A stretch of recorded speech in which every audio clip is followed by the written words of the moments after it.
Masaya dahil umabot ako sa ganitong edad. Salamat kay Lord. Sila may karinderya sila eh. Nag-aaral siya noon ng high school. Tuwing hapon, nagtatambay lang ako doon sa kanila. Yung pagkilala, gano'n. Salamat kay Lord at binabayayaan pa naman tayo ng tahimik na mundo. Yaya umiyak. Si nanay mabait. Kahit na may pamilya na rin ako ng sarili, nagpo-provide pa rin siya para sa amin, para sa akin. Mabait pagtulog. Mabait pagtulog. Mabait siyang ina, lola, at asawa. Duruin mo, walang ibang naging, walang ibang naging boyfriend yan, tatay ko lang. Siya nagkakatampuhan. Mamaya, bati na naman. Mabait ka naman talaga eh. Naalala ko, di ako nakakalaro ng hapon kasi pinatutulog ako. Yung mga ibang kalaro ko, naglalaro ako, natutulog sa hapon. Kayong uulan, maliligo sa ulan. Ako hindi pwede. Palalabasin ako pag tila na. Masungit yan. Stricto. Hindi ako pwedeng lumabas ng naka-shorts. Ngayon, 40 years old na ako, strict pa rin siya. Ako po si pangalan ay nangangako na e-enjoyin ang parting ito.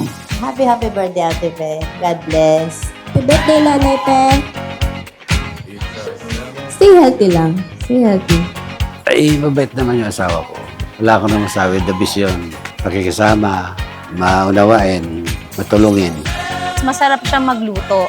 Yung luto niya, hindi lang pang pamilya, pang buong barangay pa. Kasi mahilig siyang mag-share.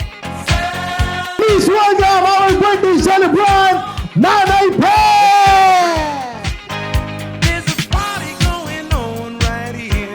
Pag si Ate Pe nakikita ko, naalala ko yung mother ko. Look alike niya. She is masipag, like my mother. Mapagbigay. Ayun. Ako pang 10, siya pang 11. Ayun yung pang 11. Si Ate Pe, bilib ako sa kanya. Kasi yung isa sa unang umaalalay sa aming isang kapatid, si Ate Baby. Salamat sa mga kapatid ko. Ang lalaki nyo eh. Ako lang ang mali.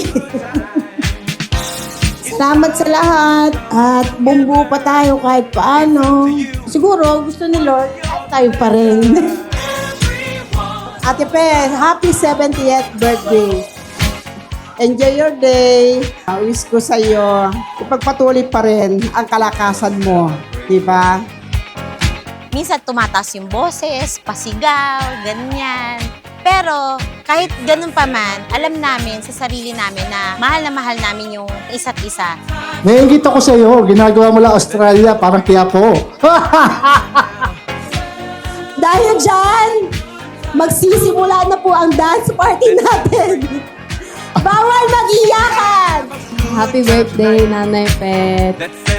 Thank you sa pag-aalaga sa amin, sa mga masarap mong luto. Keep traveling. Minsan isama mo naman kami sa Australia. Happy birthday, ate! Sana wag ka magsama pagtulong sa kamag-anak mo. Minsan nga niloloko pa siya eh. Sabi hindi daw luto yung manitininda niya. Pananaki pala yun. Hindi pala mani. Ay, kahit matanda na tayo, mahal na mahal pa rin kita. Hindi kita iwanan hanggat buhay. Alam mo naman, ikaw lang naman mahal na mahal ko kaya bawo ng lupa.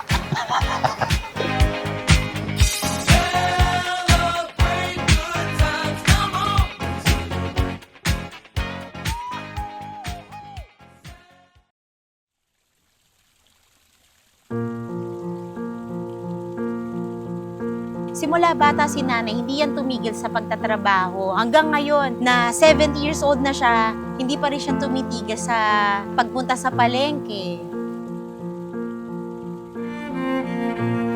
Kahit na medyo nagtampo ko sa'yo, wala yung lambing lang yan. Yan ang pinakalambing ko sa iyo. Kunting tampo. Mababuhay na, maging malakas. Kami magkakapatid, para kami magkakaibigan. Kung nagkita-kita kami. So Ate Pe, enjoy mo lang. Enjoy lang. God bless you. Happy birthday. Bobo ako, pero pero magaling ako sa math. Ayan ang lagi sinasabi ni nanay. Sino mag-aakala na ang batang hindi nakapagtapos, mababa ang tiwala sa sarili? Si Putol ay siya na pong nasa harapan niyo ngayon. I love you, Pe. Happy birthday. Ang aking kapatid, si Ate Pe, masayahin at mabait.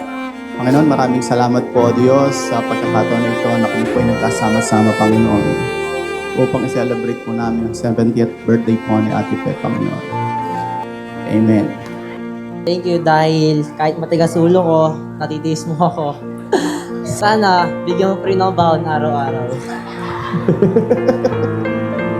Eto, ngayong matanda na ako, eto yung parang gusto kong i-give back ba sa kanya. Salamat sa lahat-lahat ng pagmamahal mo. Tanda ko, nilaban ni nanay yung dibo ko na yun. May cake from Alvarez pa. Cotillion. Simple, pero hanggang ngayon, naalala ko pa rin. Iba yung pag-alalay ni Ate Fe kay Ate Baby. Doon talaga ako pinabilib ni Ate Fe. Ang mga payo ko, lagi kayong magsimba, magdasal. Manilagi ng awas kay Lord. Siguro kaya ganito yung blessing na natatanggap namin ngayon kasi sagot yun ni Lord sa mga dasal ng ninanay o ng mga lola namin. Happy birthday na wish ko sa'yo, mahaba pa ang buhay mo sa pagkasama natin para marami pa tayong bansang mapuntahan, kakasama. Happy birthday, love you, Nay. Maraming pong salamat, Nanay. Maraming salamat, Lord, sa buhay po ni Nanay, ng mga magulang ko, sa mga kamag-anak na nandito at mga kaibigan po namin ngayon. Ingatan niyo po sila, Nanay, hindi pa ako tapos magmahal sa Kanya. At babawi ako sa mga pagod, puyat at mga sakripisyo niya para sa aming pamilya. Sa pamalik ko, mag-iingat din sila sa mga kanilang ginagawa at lagi magdasal. Lagi tayo naririnig, Lord, sa mga hinihiling natin.